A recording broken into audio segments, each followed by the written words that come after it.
I remember seeing a brightly colored poster on an easel, and there were people standing around looking at it. Many colors, some symbols I didn't understand, some patterns that didn't make sense to me. I stopped to look, and one of the people said, "I see him." And another person said, "I see him too." And somebody else said, "I don't see anything. Looks to me like a piece of modern art, and I really don't understand that stuff."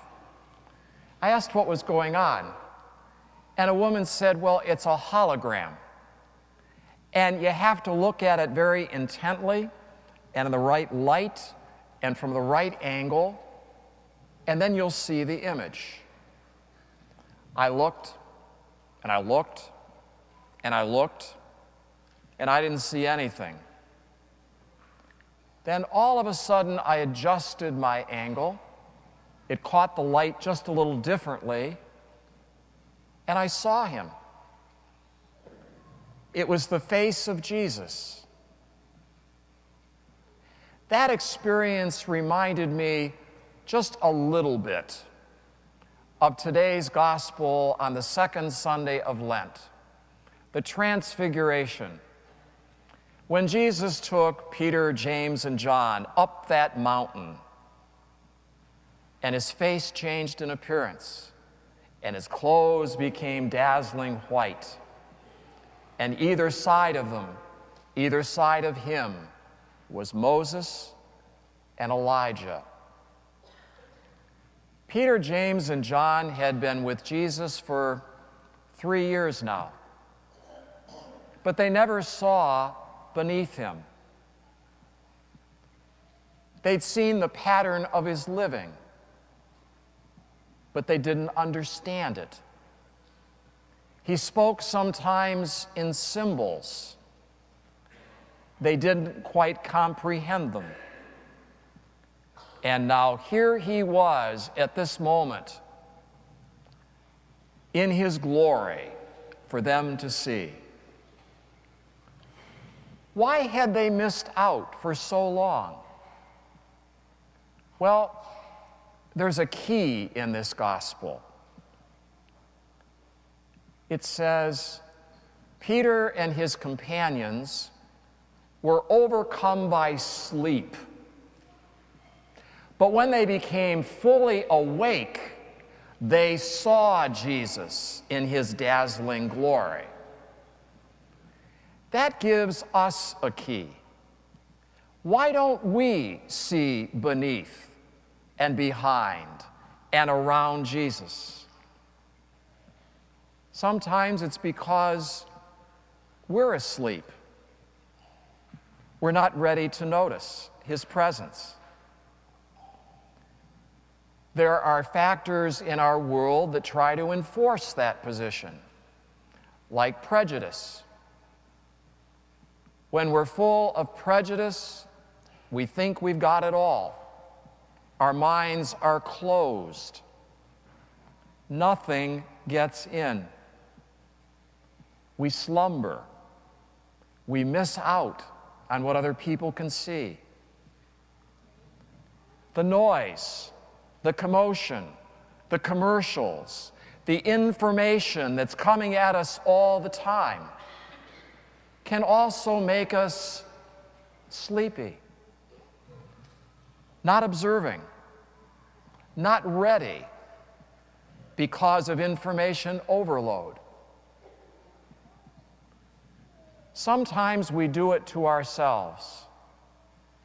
Our culture wants to tell us that our careers, our self-advancement, are looking to be successful, become the peaks of our living. And we devote all our energy, all our drive, all of our vision to attain these goals.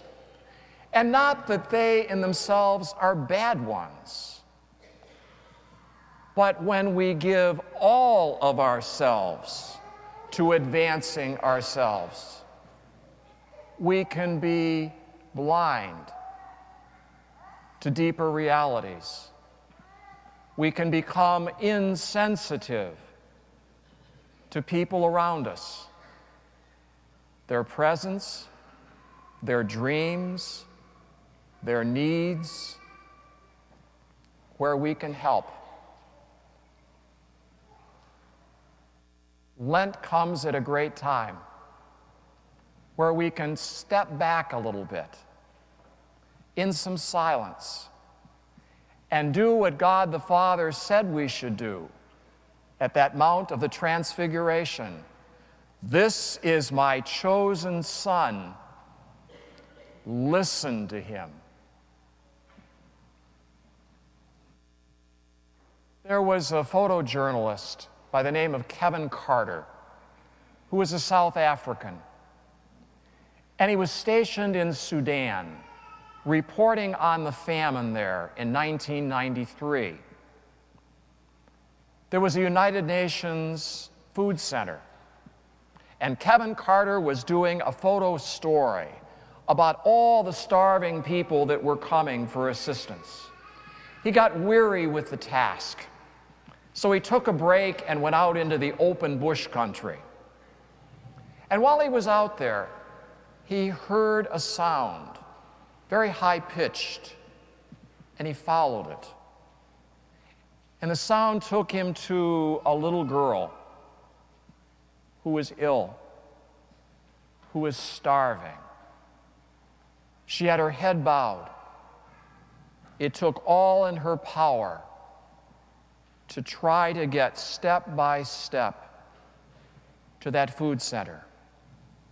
Brilliant idea occurred to Kevin Carter. This would make a great story in photos. Took out his camera, set up his equipment, and there was the girl, inch by inch making her way. And then a vulture landed behind that hungry girl. And the vulture had been very well fed. And the vulture was actually larger than she was. And the vulture was waiting for her death, for another meal for itself. What an opportunity, Kevin Carter thought. He took some 20 minutes to photograph that little girl and that vulture behind her. When he got done, he shooed the vulture away, packed up his photo equipment, and left the little girl all by herself to walk, to crawl to that food center. He was back in the camp. He was sitting beneath a tree, reflecting on the day. And then he thought of his own little girl back home, whose name was Megan. And he wanted to be with her at that moment and hug her. And he wept beneath that tree. In March of 1993, that photograph of that little starving girl and the vulture behind her appeared in the New York Times. It created a lot of controversy. There was a famine in Sudan, but here was a little girl that photojournalist, Kevin Carter, did not help. He let his craft, his profession, blind him to what he might have done for her. In 1994, Kevin Carter received a Pulitzer Prize for that photo. 2 months later, Kevin Carter took his own life.